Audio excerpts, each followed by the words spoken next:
De uma base muito humilde. Eu venho de uma família que veio de Oliveira.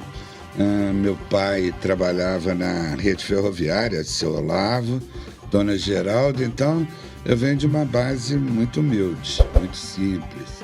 Eu eu falo muito sério até hoje, Wellington, que eu tive a oportunidade de estudar em casa, eu tive a oportunidade na família de estudar, de me desenvolver, de entrar numa faculdade.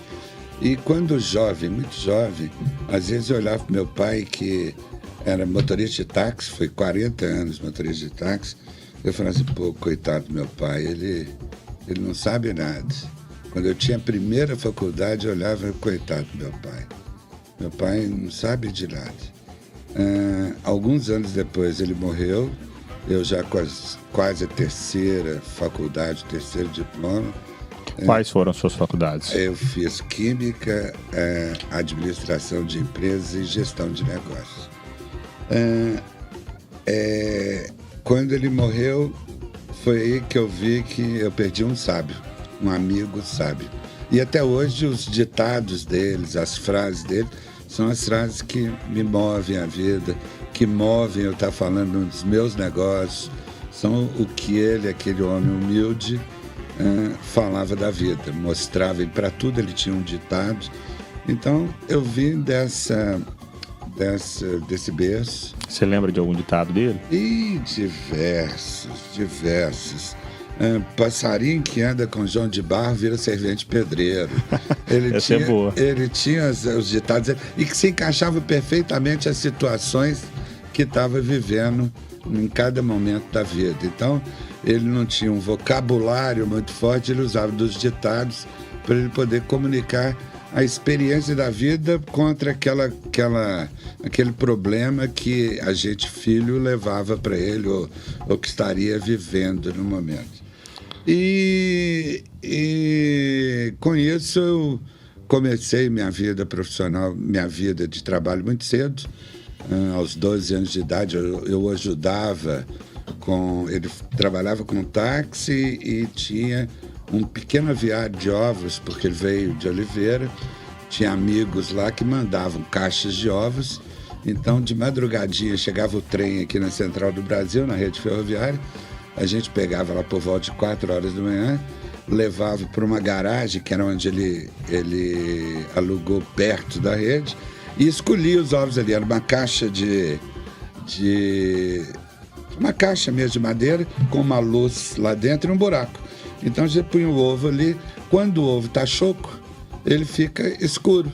Sim. Quando o ovo está bom, ele fica claro. Então a gente separava ali, selecionava os ovos, e ele já tinha os clientes da região ali da floresta e etc.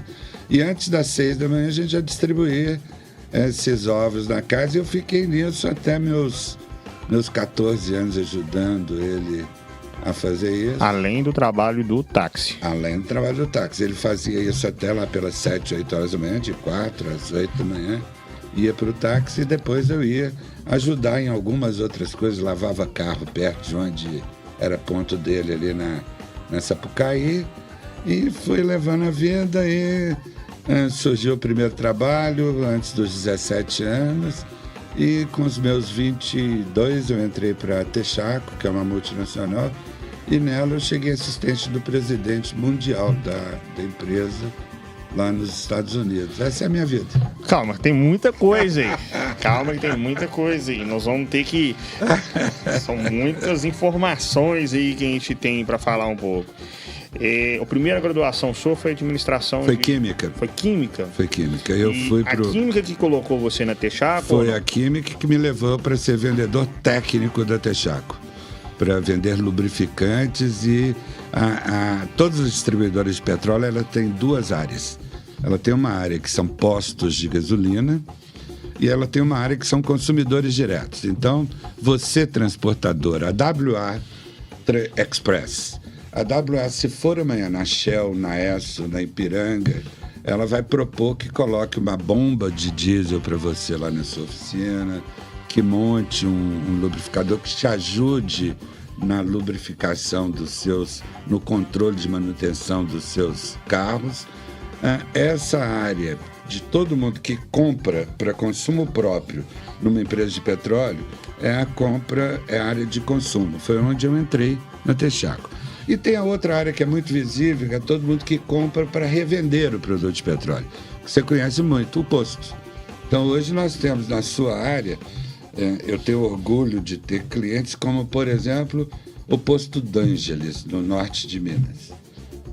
Te convido em nome do Sérgio D'Angeles, você gravar um podcast que lá é um dos 10 maiores postos de rodovia do Brasil, onde a gente conhece a vida do caminhoneiro e onde a gente coloca lá experiências para funcionar. Hoje, lá no Posto D'Angeles tem farmácia, tem consultas médicas, tem dentista para o caminhoneiro. Nossa, que legal! E esse é um dos clientes que eu estou... Há alguns anos nós estamos implantando a transformação de empresa familiar para empresa profissional. Então, hoje implantamos lá uma governança e mensalmente eu estou lá com esses governantes, com esses 5 diretores que reportam já um conselho de sócios que nós implantamos.